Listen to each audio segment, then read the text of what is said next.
Hello, thanks for tuning in and listening to another podcast of the Polemic Pool. My name is Jeffrey Saint, and I'm one of four colleagues and playmates and friends that get around and toss some ideas around our heads and hopefully into yours. And if there's a way to get them back, hey, if this is up on Facebook and you're listening, feel free to leave comments because we really like comments. We want to know you're out there. We want to know what you're thinking, and we want to know what you have to contribute back. Maybe if you have a good idea, we'll incorporate it into the next one. To my right is fellow arguent Steve Anderson. To his right, so you kind of get an idea of the visual here going counterclockwise, is Laura Castelletto. Say hi, Laura. Hello. No, I said say hi, Laura. Hi, Laura. There you go. She's polemic already. And to Laura's right, Jerry Bowes. How you doing, Jerry? Just fine. Just fine. Good to hear. We're going to talk about the idea of human rights.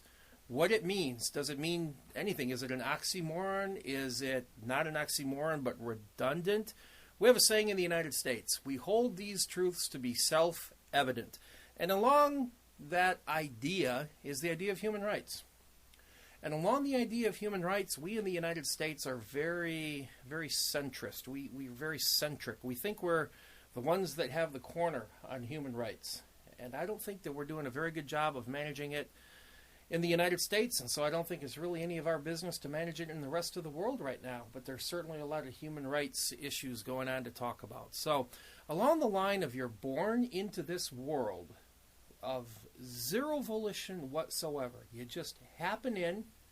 You happen into your family. Through your family, you happen into your religion. All of your initial beliefs, everything that's going to form the foundation of your life beyond nature is just pure happenstance once you're born into the world. And along with that are human rights. More for some, less for others. And that's what we want to talk about. So I'm going to open up the question to the group here and see who wants to ring in, who wants to sign in, who wants to chime in, who wants to say something first about the idea that you're even born with rights to begin with. What do we think about that? Well, I have to go. This is Jerry Bowes. And I have to go back to the Age of Enlightenment, the French philosophers Rousseau, Voltaire, and the Age of Reason, from which the Constitution, our founding fathers drew from. I really am a fan of the Enlightenment, and I think what they were trying to do in general, just to try and condense it a little bit, was that they were trying to establish some sort of limit on authority, because they were challenging the authority of the papacy and of the monarchy, and in order to limit authority, they attempted to establish human rights as a workable, viable concept that could be legislated and worked upon and guaranteed, et cetera, et cetera. So I think that's what the founding fathers were trying to do as well in the colonies. So I'm curious, maybe you guys picked up on this too. You said, do you believe then that human rights are a construct of humans? Oh, yes. Oh, yes. Then what before the Enlightenment? Well, no rights for humans? I'm not a Platonist. I don't think things exist as a solid idea in the ether. No, I think that it's a matter of construct, human construct, and human rights is a human construct. I think it's a very viable one. I happen to applaud it. Well, I happen to agree with Jerry is as uncomfortable as that makes me feel. I just think that we are social animals. We do have to abide by certain rules for all of us in our grouping to coexist and to not usurp someone else's property or rights or whatever. So I think establishing rights is a very smart thing to do, and I would be very uncomfortable if all rights were tomorrow taken away for whatever reason. What would ensue? Okay, fair enough. So all rights are taken away from everybody at the same time. Doesn't that level the playing field? Because right now we have some who have more rights than others. And in our system of criminal justice, in our jurisprudence system, we take rights away from criminals. We punish them by suspending some of their constitutional rights. Well, what we're doing is we're empowering ourselves over another to say, by the power vested in me, I give you this right. And then if you mess up, we say, I'm taking the right away from you by the same power vested in me. The problem is, who's vesting that initial right in us? Well, what did you not understand about what I just said regarding being social animals and having some sort of construct in order to maintain a civil society? If you have uncivil people, then should those rights be temporarily taken away? I would say yes. Let me jump in there. What you're really talking about is Rousseau's concept of the social contract. Exactly. The social contract being based on human rights, which are protected by an elected government. So I'm in favor of all. Now we're talking about democracy and who gives. Yeah, because personally, I'm in favor of that over a papacy or a monarchy. How about you, Laura? Do you favor monarchies? You're wondering why I haven't spoken. There is a reason. The reason that I haven't spoken is because my view of this is so strong and so forward-thinking that I kind of wanted to wait a minute to drop it in, because I wanted to see if you guys were going to lower yourselves and talk about politics, which you have a hard time resisting. And politics is just so annoying and trivial, and I feel that whenever you get to the point where then you devolve into arguments about which party, etc., you've lost your whole vision of human rights. I don't remember us talking about any party. No, you haven't. No, you were waiting for us to go there, and we didn't go there. Yeah. So we're going to bring you out of that pool that you were waiting for us in the shallow end, and we're going to say, come on into the deep end, Laura. The water's fine. Here's what I want to say, Jeffrey. I feel that we now have a good, solid concept of human rights. We have a list of them through the United Nations, which the United States has not ratified. We have a concept of the entire planet of people.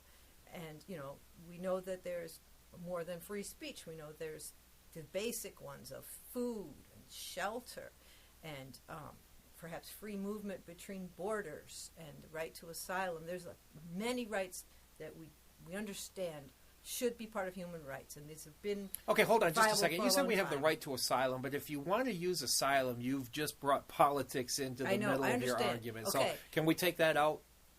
Let me finish, Jeffrey. I feel that if we do not evolve and make these a priority, nothing else that humanity wants to do to evolve, to not destroy the entire planet, will not happen. We must get human rights for everyone. We must focus on that. And progress will not be made if you look at the sweep of progress through time, and how suddenly things jump because the right inventions or the right ideas come to fire and fruition. Human rights is the most key thing of all right now. If we can solve this problem, we can move to the next problem. And we've got some big ones coming up. But first, we've got to take care of one another. We've got to look out for one another via human rights. Okay, so let's back up a little bit here. You're born. What's your first human right? Just name one, Laura. What's the first human right of a newborn anywhere in the world? What would you say? You're helpless. You must be taken care of completely. But what's your right? You're a human. Food, shelter. Okay, just one. One human right. One right that right to life. Newborn baby has. It has a right to live. Has a right not to be killed just after it's born. Is that what you're saying? Or elaborate. I'm thinking more fundamentally. You got a baby that's taken out of the womb through a natural birthing process. What's the first right that baby should have? Now, are you trying to confuse needs for rights? The baby certainly has a number of needs that need to be met. It has a number of needs, but I think I'm trying to get the conversation rolling in a little more polemic fashion. So let me throw it out there. Yeah. Very first right that kid has, the right to breathe clean air. Oh, okay. Okay? So I want to take this way back from political asylum and say, okay, let's build the argument up. Let's start at the bottom. Food, so you have a right to breathe water. Clean air, don't you? Yes. You have a right, Jerry. You have a right to clean water for the baby. Well, I would say yes. The baby has a right to clean water. I would say yes. I'm reminded of it's the Clash.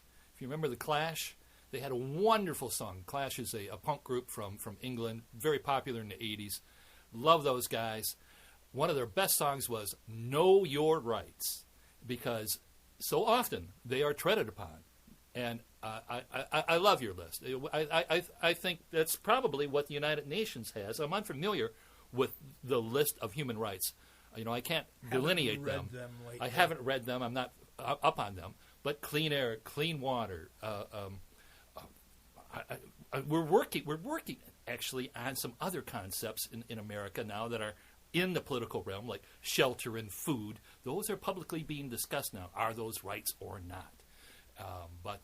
Well, I hate to go down. Go ahead, Steve. What do you got? I hate to go down this rat hole, but you wanted to start with the genesis of where a right begins, and for some reason, you felt after birth. No, there was arbitrary. I'm just saying there's a for the sake of beginning with a human being. I'm not talking about existence as a fetus. I don't want to get into that argument. The rights of the unborn. I want to talk about human rights. Let's define that point of departure as the first birth. So you're talking about the right to bear arms, right? Your genesis is birth. Baby needs a rifle. Well, baby's born with bare arms. You don't see many of them coming out wearing sweaters. So I'm just saying, let's go postpartum on this and keep the other argument for another polemic session. Is that fair enough? I just wanted to find out. That's fair. That's fair. Yeah. So because Laura brought up a lot of good things, but they're way down the road.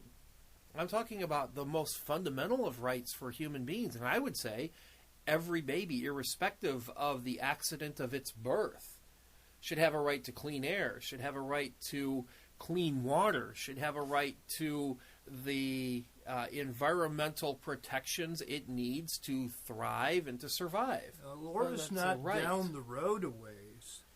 Laura looks at things in a micromanagement aspect. If you notice in previous conversations, a lot of her argument is micro-based. And you, on the other hand, look at more of a wider macro as a more general thing. And so I don't think she's talking any different than you are as far as down the road so much. You're just looking at it. One's looking at it from about 30,000 feet, and the other one's in the trenches. And I think that's where the difference is between the arguments. And yet tonight, I feel like we've switched roles. Yeah. I feel like I'm the one in the weeds, and Laura's up there at 50,000 feet. Yeah. She's talking about the United Nations Charter, and I'm talking about... Which is kind of political, isn't it? It is. Well, let me jump in. Eleanor Roosevelt, when they came up with this post-World War II, said that human rights are really at the micro level. They are the man in his neighborhood drinking his water and on his farm. I can't quote her exactly. But she said something like that. She said, whatever sweeping thing we sign, it has to be for that individual down at that level, or it means nothing. If the government agrees, but it isn't down in the street, it means nothing. I think we can agree that human rights are right down there in the street. They're down there to the person in the field. If they don't start there, let's face it, if you don't begin there, if you don't begin with birth, you're not going to get to 28 years old or 43 years old or older than that. If I can get back to something that we talked about a little bit earlier about the concept of human rights actually being a human construct, something that we evolve and elaborate and try and establish through law, then we can talk about a number of things. For instance, education. Compulsory education is something which was foreign to America until we finally legislated it so that everyone, we would now say, has a right to an education. We've done it through law. It's become part of our culture, and we have now accepted it. So I think it's a construct, and it's what you put into that construct that's important. Now, it's good to define, and that's what we do, basically, on a year-by-year basis through the working of our government. What do you think about that, Laura? That's a very political statement. We have our human rights given to us by our government. Well, of course there's a problem there, because the government, who is the government? Eleanor Roosevelt, you're the one that quoted, you're the one that wanted to talk about her. You're the one that mentioned the United Nations, probably the most political organization in the world. And didn't we start with a discussion of the Constitution and the framing founding fathers? Indeed, we did. So it's a natural course of discussion. Yes. I mean, you could look at the English history with the idea of the Magna Carta and the development of common law. It's common law which guarantees rights in England. Sure. But I see government, occasionally a government will serve its people very well, and human rights will be well served, but then it will go away from that again. Of course.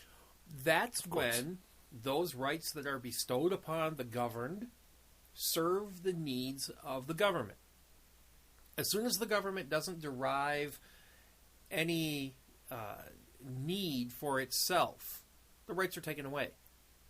China is very much like that right now. There's a very fluid situation in China. There's a very fluid situation in Russia.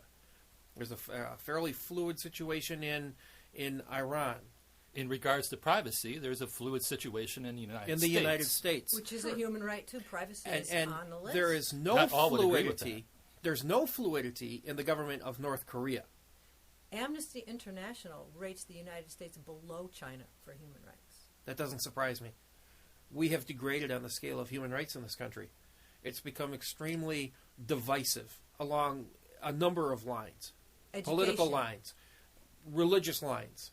Race lines. Those people who are so-called empowered by us because we're a democracy to protect our rights are taking our rights away because our right to something isn't serving their need as a governor. And that's my question. So all of these constructs that we have, I'm really wondering, do we need them? I mean, if they're rights, they're rights. It seems to me like you're not being given the right. You're being given access to something that you just kind of inanely have a need for, and you should have, by your birthright, access to. Somebody else comes in and says, well, I'm going to call that a right, and I'm going to give it to you. And if I give it to you, I can take it away from you. Well, I have a problem. I'm sorry, Steve. Well, talk. no. Anytime someone makes an argument about a one-way street, meaning that rights are something that the government takes away or gives, and if you want to look at one-way streets, that's one way to approach it. But I think most everything is a two-way street.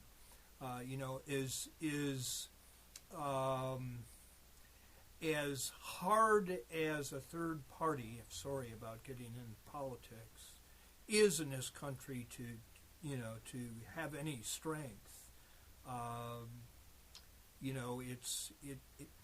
the people can take away some of the power from those that are governing.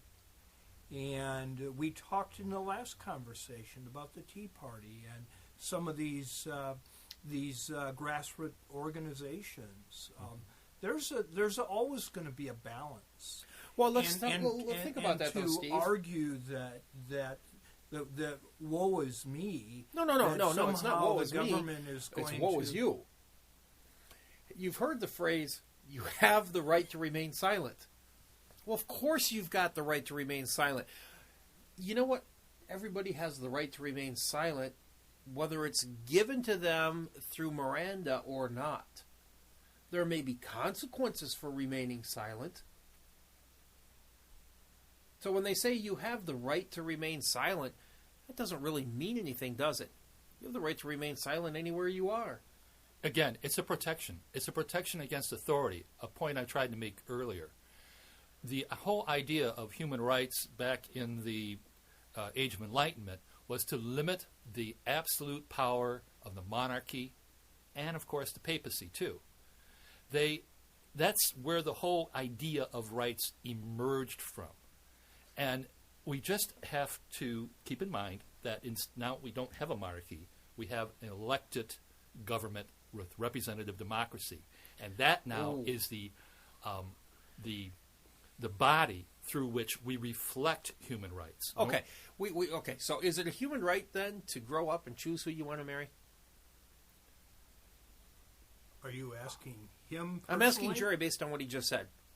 I, said I representative understand that there are democracy. cultural differences. I happen to say in our culture, I say Okay, yes. we're in the state of Michigan. You know what happened on Friday? Oh, yes. Okay. Yes. You know what happened on Saturday? Yes, I do. Okay, so in the state of Michigan, the constitutional ban on same-sex marriages was deemed unconstitutional by a federal judge. And our attorneys general immediately, in fact, probably well prior to that decision in preparation, had spent lots of taxpayers' money to come up with an argument to present to another court to say we need to stay on that federal judge's decisions because I don't want those people having the right to marry. A friend of mine married 48 people in the interim. Oh, cool. Good for your friend. Can I throw but a let's polemic in Yeah. on gay marriage? Well, anyone you want. Okay. Logically, it seems to me they're humans. They should have the right to marry anyone that they love. The only real objection should be if there are children in the union and they raise the children, do the children come out somehow less ability to socialize I don't in think our we'll world? know that. Wait, hold on. If studies show that they cannot raise children as effectively as heterosexuals, then there's a legitimate objection to Okay, same-sex the thing marriage. is, If all of the studies do studies not have shown show the this- opposite. Yes, if studies do not show this, and careful analysis of studies based on poverty level and current attitudes, et cetera, factored in, if they do not show this, there is no objection to same-sex marriages that's legitimate in a human rights context whatsoever. I agree with you, Laura. That's logic. But when we talk about representative democracy, who the hell is represented by the democracy we have in the country right now? Half of us aren't. Well, it's always going to be a contest. It's always going to be a contest. It has been from the beginning with the Magna Carta. It was a contest then, and it's a contest now. Of course. And we have a constantly evolving and expanding notion of what our rights are. And Of course. there'll be flows and ebbs in the progress of establishing and maintaining those rights. Of course. If we don't maintain our rights, we will lose them. You pointed to education. Very interesting comment. If we don't maintain our rights, we will lose them. Yeah. Inevitably. God, I think that is pathetic.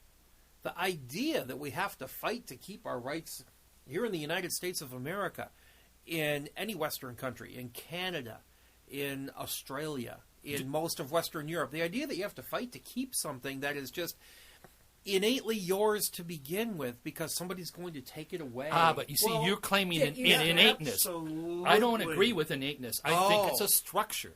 Okay. You That better- structure can be You, changed. you Right. almost have an ontological belief in rights. or Topologically something. speaking, I would agree with you. Okay. And that's where we Yeah. differ. And that's where Yeah. we differ. Sure, sure. Absolutely. Well, that's now what we're here to I do. understand why we're not being able to communicate. You Well, we you could- have inherent. So you're. If I don't want to speak for No, you. do because you're on the right track. Okay. God-given, maybe? You have an inherent That was uncalled for. right because you're a human to have Certain rights. things to have rights. That's exactly. Well, And that you is know the what? most ridiculous thing I've ever heard Really? in my life. I can't imagine anyone believing that. You don't believe Where because does you were this born you have a come from? right? Where does this ontological, value of rights come from? Is there some majestic? I'm being asked this by a Buddhist. Is there some majestic higher power that you want to share with us? Is this bestowed upon us? I didn't know you were so Kantian myself. Yes, exactly. I was Kant, going to right bring from up. I was Emmanuel going to himself. bring up the categorical imperative because it's not what most people think it is. But then I just end up sounding like Spock. We can't get pretty esoteric. And- I mean, I- we don't I- really need to go that far. I really afield. don't want to become too Spocky in here. Kant's why- a pretty There was only big one pill to that handle. would be okay. One You know. Vulcan per show. Well, so I'll wear the ears But tonight. we're Then not is what you're letting saying. You get away with this but okay, so deflection. and I'm not deflecting, but I think yes, you are. I absolutely believe that if you're born into this world not of your will, that you have certain rights that come along with your being a human being. I believe if Just a human being. No, you cut me off right before I Well, said no, the but second you half. said human being. I said, and what I was going to say next was no more so, nor less so than any other form of life that is brought into this world through whatever form of Well, then reproduction. here's what I don't get. Based on what you just said, okay, and you argued with Jerry regarding this fight that goes on, this push and pull, this ebb and flow. Well, I mean, the whole earth is based on eating each Yes. other. And so one right gets usurped Okay, so over another. listen, so you where is have, this hold on. inalienable? Okay, where great. is this Listen. ontological right? You just said on eating each other. So you're at the you believe human beings, Homo sapiens are at the top of the food chain ostensibly, and we have I the didn't right to say eat that. other animals, but do they have the right to consume us? No, let's get back to something more sensible. How about Oh, I don't think that's insensible at all. I don't think it's unsensible. I don't think that it's anything other than what it is. I'm just asking the question. It Well- had nothing to do with what I Let said. Jerry Well, here's my- talk, here- and then I That's want to everything. say something. All right, well, here's my answer. I'm just trying to be real politic about things. Bring it out of the ether and talk about how we have to maintain our rights today. If we're going to keep privacy, we have to fight for privacy. Laura? You can't fight. I like your attitude, Jeff. I would break people into two categories. I'm going to unvulcan this. There are people, and I'm going to put you in this category, who want to live in a world where everyone loves and respects everyone else, and they built... These guys are making gestures you don't want to know. Okay, but they want to live in this beautiful world and spread love and positivity. But most people are out for selves and have an in-group and an out-group, and they will call you on your beep right there. And, Exactly. And I understand those people. So, Laura, I agree with you, and this is a little bit unusual and a little bit frightening, actually. It's new territory, but I'm taking the abstraction of the rights of being and extrapolating backwards from that. Amen. And that's a whole different perspective than what Jerry and Steve have, which is saying we're going from a completely different perspective and saying these are constructs that are necessary for you to even have those rights. Because before these constructs were codified, you didn't have those rights. You didn't have access to them. And you're kind of making my point for me if you think about it for just a second. Rights cannot be granted. They can only be taken away. And the protections you're talking about are to make sure that these rights are not taken away. You can add all the bromides and platitudes you want, but when push comes to shove, this fanciful argument of yours about this inalienable right is absolute bull. You know it. I know it. I don't know where Well, this okay, comes first from. off, I don't know it, Steve. I believe. I don't know, but I believe. If you don't have that right, then what the hell are you doing here to begin with, and how did you ever get here? So basically what you're saying is you have the right, but we shouldn't have to fight for our rights because we have them from the beginning. Well, and to a everybody certain should just degree. grant them to Jeff us. is To like a certain degree, we that's should kind just of what I'm be saying. granted. To a certain degree, I'm What saying you world got them do you until live people. on? I'm not talking about living in the world. I'm talking about Well, being. obviously. I'm talking. Good touche there, right? Hold I'm on. talking about being in the world. I mean, that's Steve, insane. you are the thug. Jeff is Sweet Polly Purebred. And Jerry, you're another thug, and you're going to defend Sweet Polly Purebred. That's all. You're really all allies and I here. feel so defended and loved. And along that line, Jerry, wrap this up for me in about 10 seconds. What do you got to say for yourself? Know your rights, love your rights. Know your rights and love your rights. Laura, what do you got? Human rights, next step in progress. We got to have them. So you say they're foundational. Absolutely. Beyond foundational. They're the next step. We have to go further than human rights, but it's our next step as Okay. a world. And Steve, what are you thinking wrong this time? The next subject will be... I knew you weren't going to answer it because there's no answer to the unanswerable. So what are you talking about next time we meet? Okay. The discussion is, should drugs be legal? All drugs. You mean should you have a right to use drugs? No. Should drugs in the United States be legal? I mean that sports to enhance your performance. Okay. I mean, hallucinogens, all kinds of drugs. Okay, so next time when we meet in the deep end of the polemic pool, it's on the legalization of drugs and is it right or wrong? Thanks for being with us tonight. We'll see you in the deep end of the polemic pool from your lifeguards. Good night. Good night. Good night.